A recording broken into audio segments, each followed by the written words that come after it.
It was a bright Monday morning when 10-year-old Amara boarded the plane with her father, James Carter. Dressed in her favorite yellow sundress, with her curly hair neatly tied in 2 puffs, Amara clutched her teddy bear as they approached the first-class cabin. She loved flying. It felt like an adventure every time. James, dressed in a simple polo shirt and jeans, smiled at his daughter. He enjoyed traveling low-key, never flaunting his status, even though he was the CEO and majority owner of Skyworld Airlines, the very company whose plane they were about to board. As they stepped into the first-class section, a flight attendant named Karen approached them, her expression tightening the moment she saw Amara. "Excuse me," Karen said, blocking their way with a forced smile. "Are you sure you're in the right section? First class is for premium passengers only." James raised an eyebrow, pulling out their boarding passes, but before he could say anything, Karen's eyes zeroed in on Amara.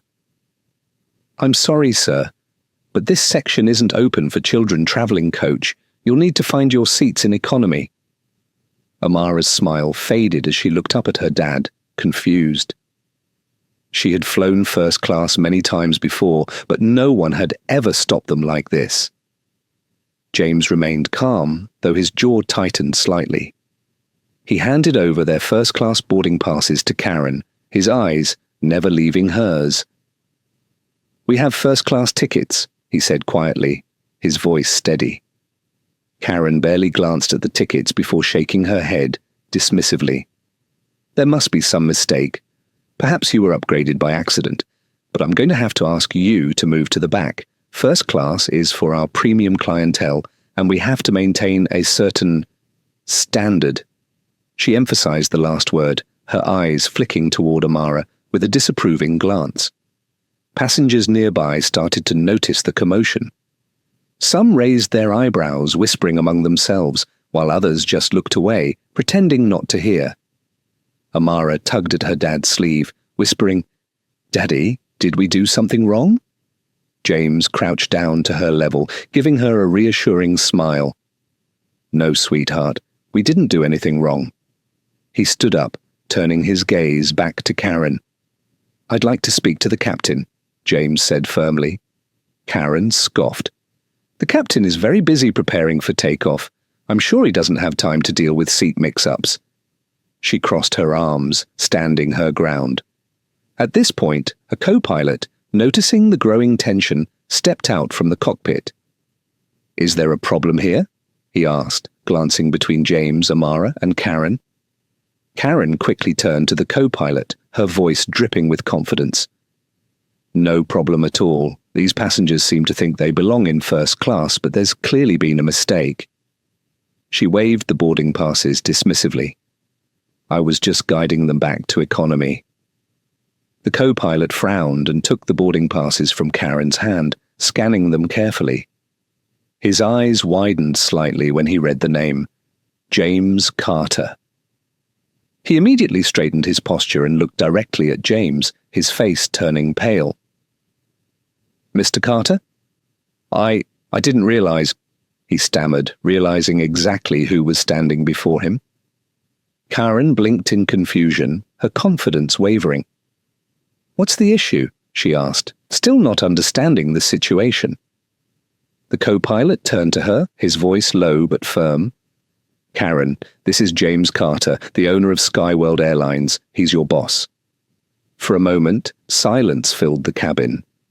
Karen's face drained of color, her smug expression melting into shock and embarrassment. Passengers who had been watching the scene unfold gasped, some whispering among themselves, while others pulled out their phones, sensing this was a moment they wouldn't want to forget. James remained calm, his expression unreadable. Amara, still holding her teddy bear, looked up at her dad, unsure of what was happening, but feeling the shift in the air. Karen's mouth opened and closed, searching for words, but nothing came out. She finally managed a nervous laugh, trying to brush off the situation. "Oh, I didn't recognize you, Mr. Carter. My apologies. It was just a misunderstanding."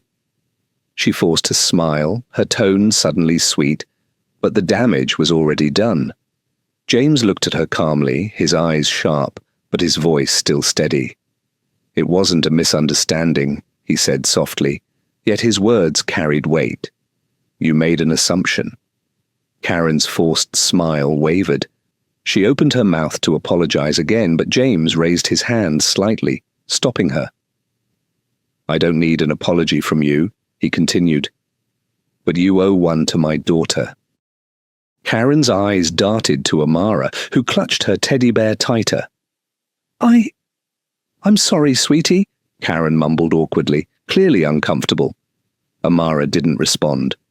She simply looked up at her dad, waiting for what would happen next. James turned to the co-pilot. "I'd like to speak to the head of the cabin crew before takeoff." The co-pilot nodded quickly, disappearing down the aisle to fetch the senior flight attendant. Karen stood there, frozen, as passengers continued to stare. The whispers grew louder and the tension in the cabin was thick. Moments later, the senior flight attendant arrived, her face serious, as she quickly assessed the situation. After James quietly explained what happened, the senior attendant's expression darkened. She turned to Karen.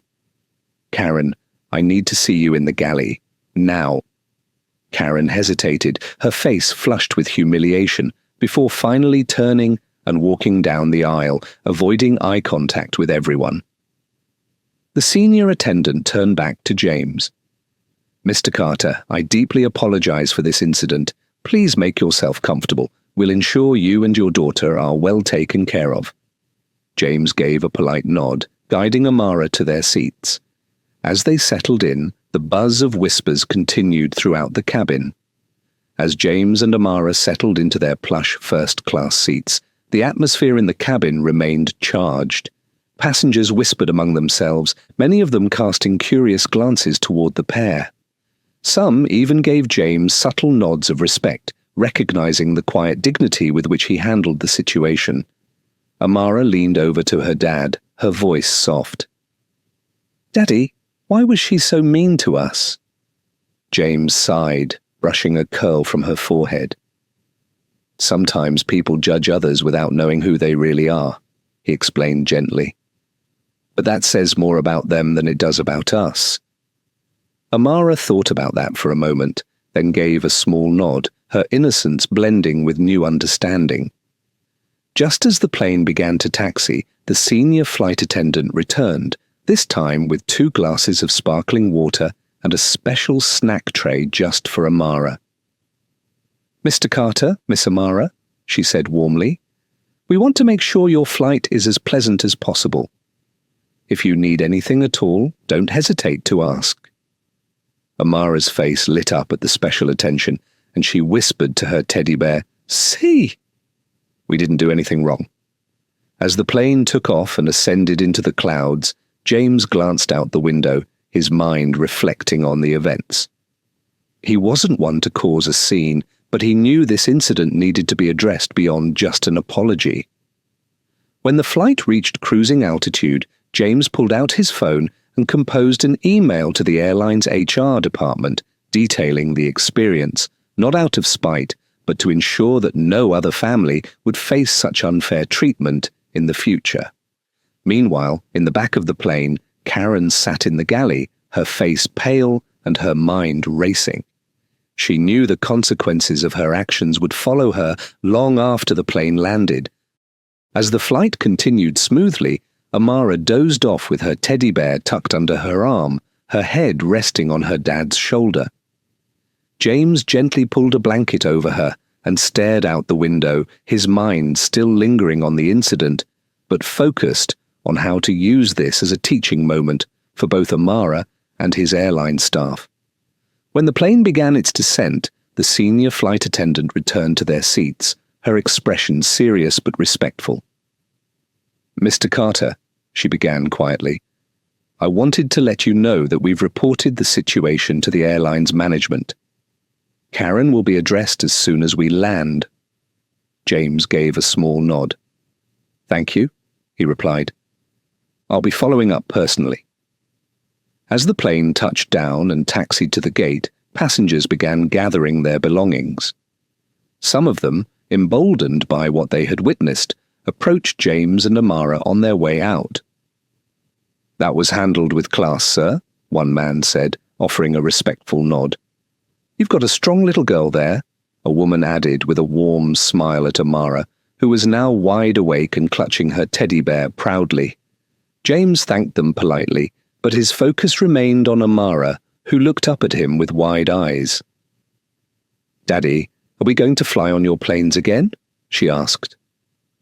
James smiled, squeezing her hand gently. "Of course, sweetheart, but next time people like Karen will think twice before treating anyone unfairly." As they stepped off the plane, Karen stood near the exit with the rest of the crew, her posture stiff, eyes lowered, avoiding James's gaze entirely. The senior flight attendant shot Karen a warning glance as James and Amara walked past. Outside the gate, the airline's regional manager was waiting, having been alerted before the flight even landed. The moment he saw James, he rushed over, offering his sincerest apologies. "Mr. Carter, I'm deeply sorry for what happened. This isn't how we treat our passengers or anyone. Rest assured, there will be immediate action taken." James simply nodded, keeping his tone calm but firm. "I expect a full report on my desk by tomorrow morning," he said, "and make sure your staff understands we treat everyone with respect, no exceptions." With that, James took Amara's hand, and they walked through the airport together, their heads held high. The lesson had been taught, but the message was far from over. For Amara, it was a day she'd never forget. But more importantly, it was a reminder to everyone watching. Never judge a book by its cover. You never know who's really in charge. As James and Amara exited the airport, the cool breeze brushed against their faces.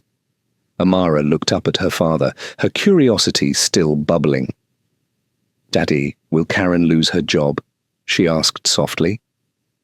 James paused for a moment, considering his answer carefully. "That's up to the airline's policies, sweetheart," he replied. "But what's important is that she learns from this. Everyone deserves a chance to change, but they also need to face the consequences of their actions." Amara nodded thoughtfully, absorbing her father's wisdom. They climbed into their waiting car, and as they drove away, James glanced at his daughter, proud of how she handled the situation with grace and maturity beyond her years.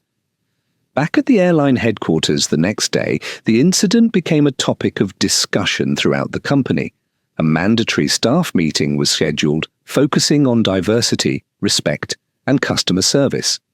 James personally oversaw the training modules to ensure no one else would face the kind of prejudice Amara had experienced. Meanwhile, the video of the incident, recorded by passengers, had started making rounds on social media. The clip showed the calm and composed way James handled the situation, contrasted sharply with Karen's dismissive attitude. The video quickly went viral, sparking conversations about unconscious bias and the importance of treating everyone with dignity, regardless of appearance. Public support poured in for James and Amara, with many praising his poise and leadership. The airline released an official statement, acknowledging the incident and outlining the steps they were taking to prevent such behavior in the future. As for Karen, after an internal review, she was given a suspension and required to undergo extensive retraining. Whether she would return to her position remained uncertain, but the lesson was clear. Assumptions have consequences. Weeks later, Amara and James boarded another Skyworld Airlines flight, greeted warmly by the crew, who now recognized them instantly. This time, there were no questions, no assumptions, just smiles and respectful greetings. Amara settled into her first-class seat with a proud grin. "Daddy," she whispered, "I think they learned their lesson." James chuckled softly, giving her hand a gentle squeeze. "Yes, they did, sweetheart. Yes, they did." As the plane soared into the sky, James felt a sense of peace. The journey wasn't just about reaching their destination, It was about changing the course of how people see and treat each other. And for him, that was the most important flight of all. Months passed, and the incident became a landmark example in corporate training sessions, not just within Skyworld Airlines, but across the aviation industry. News outlets continued to reference the event as a case study in professionalism, leadership, and the dangers of making snap judgments. James, always humble, didn't bask in the attention. Instead, he used the platform to advocate for broader changes in customer service standards and diversity training across the airline industry. He was invited to speak at several conferences where he emphasized the importance of treating every customer with respect, regardless of who they were or how they looked. Amara, too, grew from the experience. At school, when her classmates heard about what had happened, they were in awe.